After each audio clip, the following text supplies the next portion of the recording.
All right, section 2, Swyk number 1. We're back to the good old question that we've done before.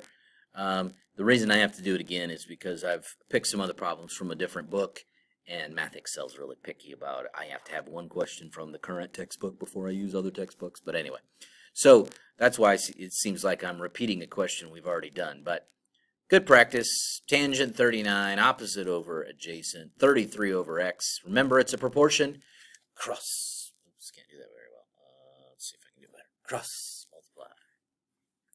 Yep, and so we get 33 over tangent 39, which gives me 40.8. And that's all she wrote on that.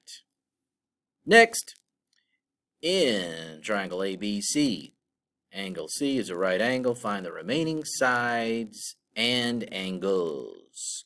Okay, so you notice in my triangle, I had to do the Pythagorean theorem first to find the remaining side. So a squared plus 12 squared equals 13 squared. That's 169 and 144. Subtract them and take the square root. You get 5. So now I know the remaining side A is 5. Then I want to find angle A. Well, pick your favorite trig function. It doesn't matter. You could do tangent, cosine, sine. I just picked sine. When you have all three sides, there's no stopping you. You can do whatever you want. So I picked sine.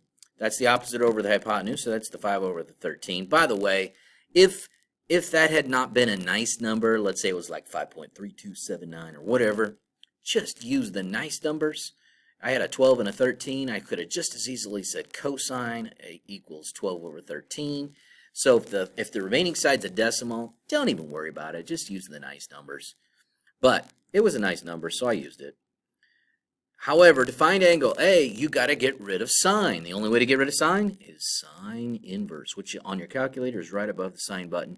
You'll see sine to the -1. That is how you want to get your angle measurement. Sorry. It's 10:50 in the morning. I'm tired. Okay. Sine inverse of 5/13 gives me 22.6. Now, we already know there's a 90-degree angle in this, and we got 22.6. That only leaves one angle left, so I'm using my knowledge and I'm subtracting. Now, some of you are going to start out with 180 because you know all three sides or three angles add up to 180. Then you're going to subtract the 90. Then you're going to subtract the 22.6, and you're going to get 67.4, and you're exactly right. Now, if you already know there's a 90-degree angle in the triangle, don't even bother with it. Okay? Just go to the 90 takeaway because 22.6 and 67.4 are complements. Remember that from geometry? Complements add up to 90. Either way, I don't care. You'll get the right answer. I know you will. Okay, so more practice with this same type of strategy. Pythagorean theorem first, and then go through the process of picking your favorite trig function. Obviously, you can see I used cosine this time. And then, of course, I had to use the inverse cosine. Found my angle. And then, of course, I subtracted it from 180, or did my subtraction to find the remaining angle.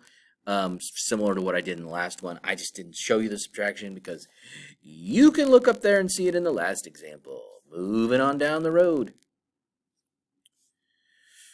This was just a plain find the angle situation. You have to choose based on what information you have in the triangle. Don't go finding the third side. What a waste of time. They didn't ask me for it, so I don't need to find it. I see the opposite. Whoops. I see the opposite. I see the hypotenuse. That's a sine. Okay. And sine, we got 13 over 27. Invert the sine, and you got your answer of 29 degrees. Please note on each one of these, like some of them are asking for the nearest tenth. Some of them ask for the nearest degree. I can guarantee you when I did that the first time, I probably put nearest tenth because it's just been tenth, and suddenly they just change it to nearest degree. Math Excel will tell you you're wrong, and you know you're right.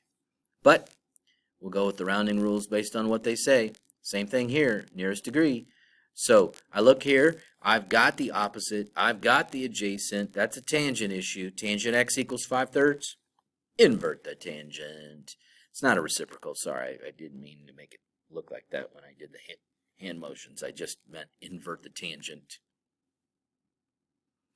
Okay, next. What else?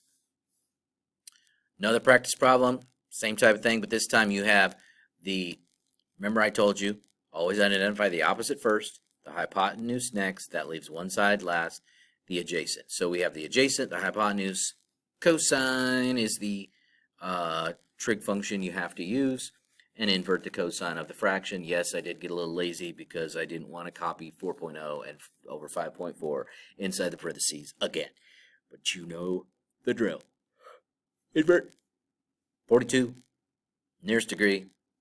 Done with that question. Done with that Swyk. See you next time.